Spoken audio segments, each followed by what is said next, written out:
पाहिलं तर भारतीय जनता पक्ष शिवसेना क्रमांक 1 वरती आहे आणि शिवसेना, भारतीय जनता पक्ष, राष्ट्रवादी काँग्रेस पक्ष या सगळ्यांची एकत्रित बेरीज ही 800पेक्षा अधिक आहे. 1030 का 1020 मतदार आहेत आणि हे सर्व एकतर्फी ज्यावेळेला नेते मंडळी त्याच्यामध्ये सहभागी आहेत.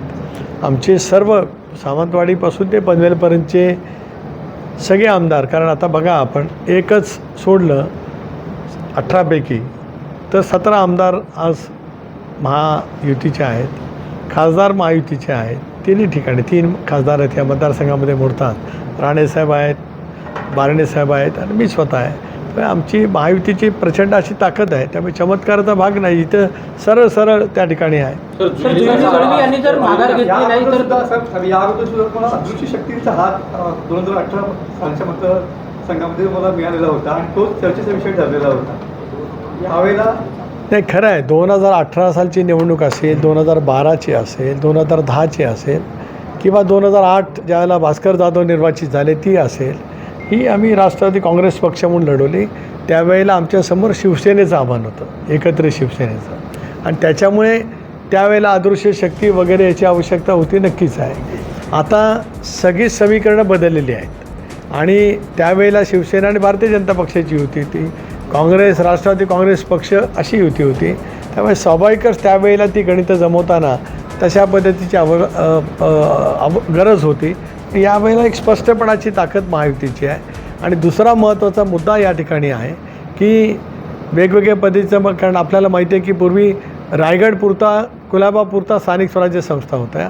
इथे रत्नागिरीपुरता स्वर्गीय भाईसाहेब सावंत हे त्या कालावधीमध्ये विधान परिषदेवरती निर्वाचित झाले होते आणि विधान परिषदेचे सदस्य म्हणूनच भाईसाहेब त्यावेळेला वसंतदादांच्या मंत्रिमंडळामध्ये मंत्री म्हणून होते आणि त्याच्यानंतरच्या कालावधीमध्ये मग विधानसभेतून त्या ठिकाणी ते निर्वाचित झाले. आणि हा मतदारसंघ एकत्रित झाल्याच्या नंतर सुरुवातीला प्रभाकर धारकर साहेब होते, नंतर विजयराव सावंत हे शेतकरी कामगार पक्ष पुरस्कृत निवडून आले आणि तदनंतर विजयराव सावंतांनी पवारसाहेबांच्या नेतृत्वाखाली काँग्रेसमध्ये प्रवेश केला. 99ला राष्ट्रवादी काँग्रेस पक्ष झाला, त्यावेळेला विजय सावंत राष्ट्रवादीचे, त्यावेळेला बिंदोर झाले पण ते राष्ट्रवादीचे आमदार म्हणून झाले. स्वाभाविकपणाने ही जागा राष्ट्रवादी लढली. 2002मध्ये त्यावेळेला विजयरावांचा पराभव झाला आणि अनंतरी निवडून आले. तेवढा एकच अपवाद सोडला तर दीर्घकाळ असं आहे. तर महेंद्र दळवी सध्या आपल्या विधानावर ठाम असल्याचं पाहायला मिळत आहे. त्यांची मनधरणी करण्यासाठी आपण देखील काही पुढाकार घेणार आहात का किंवा काय? एक असं आहे की शेवटी आदरणीय शिंदे साहेबांनी त्या संदर्भात शिवसेनेच्या सर्वच प्रमुख नेत्यांची बैठक बोलवली होती. त्याच्यामध्ये आमदार महेंद्र दळवीसुद्धा उपस्थित होते. नेतृत्वाने सांगितल्याच्या नंतर प्रत्येक सहकारी आपापल्या नेत्याचा आदर करत आणि महायुतीच्या माध्यमातून त्या ठिकाणी काम करण्याचा प्रयत्न करत असतो. जरूर काही प्रश्नाच्या बाबतीमध्ये चर्चा करायची असेल तर ती चर्चा होऊ शकते. आता बघा, जिल्हा परिषदेच्या निवडणुका आम्ही परस्परांच्या विरोधामध्ये लढलो, पण ज्या वेळेला तिन्ही नेत्यांनी ठरवलं की जिल्हा परिषदेमध्ये आम्ही एकत्रित आलं पाहिजे, मी एकत्रित आलो. त्याच्यामुळे काही वेळेला काही प्रश्नांच्या बाबतीमध्ये मतमतांतर असू शकतील, पण शेवटी व्यापक हितातून आपण एकत्रित येत असतो.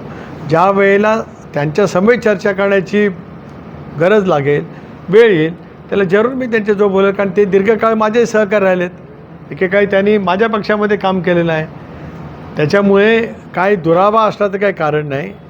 एखाद्या बाबतीमध्ये तीव्रता राहू शकते, पण तीव्रता कमी करण्यासाठी जबाबदार व्यक्तींनी त्याच्यामध्ये लक्ष घालून पुढाकार घ्यावा लागत असतो. तो माझ्याकडनं घेतला जाईल. जुईलीने थेट आरोप केलेला आहे.